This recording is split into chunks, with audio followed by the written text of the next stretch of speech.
Hi, Ray Williams again here, bringing you some tips, some strategies, thoughts, ideas, reflections that are going to help you with your life, with productivity, with a sense of fulfillment and happiness. What I'd like to talk about today is 6 emotional habits that will allow you to have a more balanced life. Number 1 is to see gain after failure. One of the things that is the most difficult things for people to face in life is when they fail. So after failure, there's often a lot of self-criticism, self-recrimination, your self-esteem goes down, your sense of self-worth goes down. And one of the things we know from research, particularly from psychotherapists or coaches like myself, is that failure is a fact of life. I can guarantee you that you will face many failures in your life, in your relationships, in your job, maybe even with your personal health. It's a guaranteed thing. So you can't avoid failure, and actually it's good for you in many ways. I'm not suggesting that you should go out there and have a bunch of failures tomorrow morning, but they will actually be good for you. So what's good for you? First of all, the good part is to focus on what is it that you can learn from this failure. And we've often heard that expression, as you learn from your mistakes. Actually, most people don't learn from their mistakes, they repeat their mistakes. So it's a process that you need to go through when you learn from failures, and it's essentially these 3 things. Number 1 was, would I do anything different next time if I was in the situation that I did that time that may have contributed to the failure? So that's one useful kind of reflection. Number 2 is realizing that you can't control all the variables in that failure. In other words, there are outside influences, including other people or events, whatever, that could have contributed to that failure occurring. There is something to be said about being in the right place at the right time and having the right connections that can explain success for many people. And there's lots of studies to show that really, really successful people never made it on their own. They always had help. The third thing you can learn from failure is to not be self-critical, but to take responsibility. There's a difference. You can take responsibility by reflecting on what did I do that may have contributed to that failure. And then once you take that responsibility, to leave it behind and think more in terms of, you know what, I'm not perfect. No one's perfect in this world, and the next circumstance, I'm going to give it everything I can to do the best I can as well.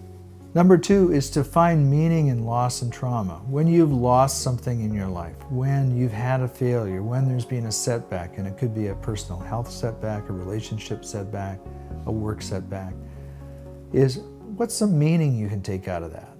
So for example, for me, is that the first time I was fired from my job as a CEO, the meaning I took out of that was, you know what?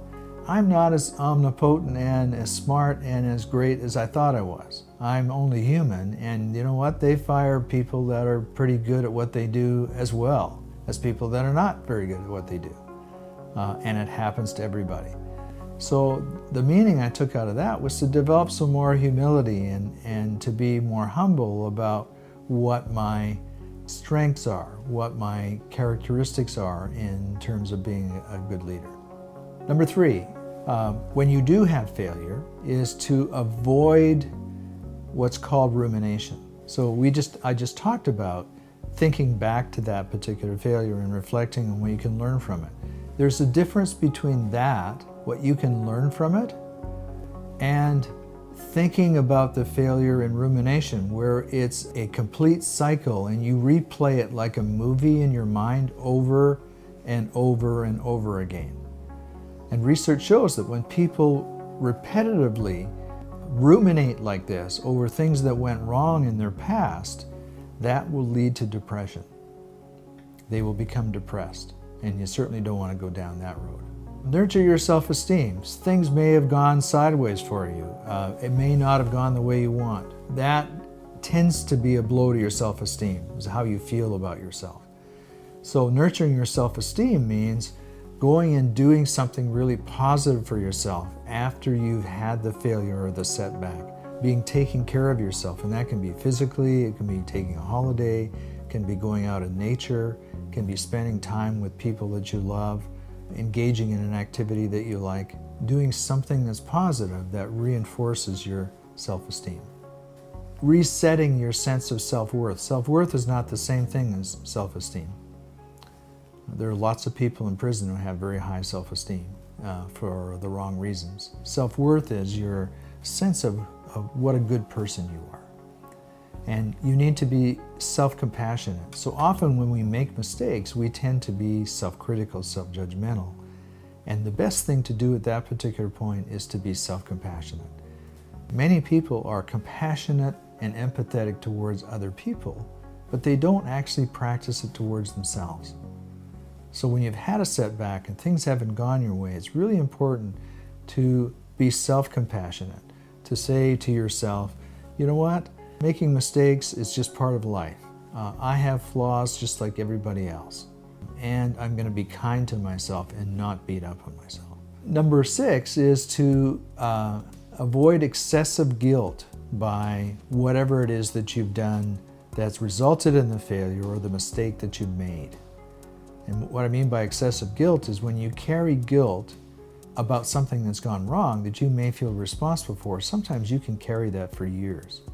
And again, it's going through a self-reflective process of admitting your responsibility, seeing what you've done to contribute to the situation, being self-compassionate, and then moving on and saying to yourself, okay, what can I do now about future situations? So hopefully those tips and techniques, those strategies are helpful for you about this topic. You can get more of that on my website at raywilliams.ca. Sign up for my free newsletter there. And in the meantime, take care.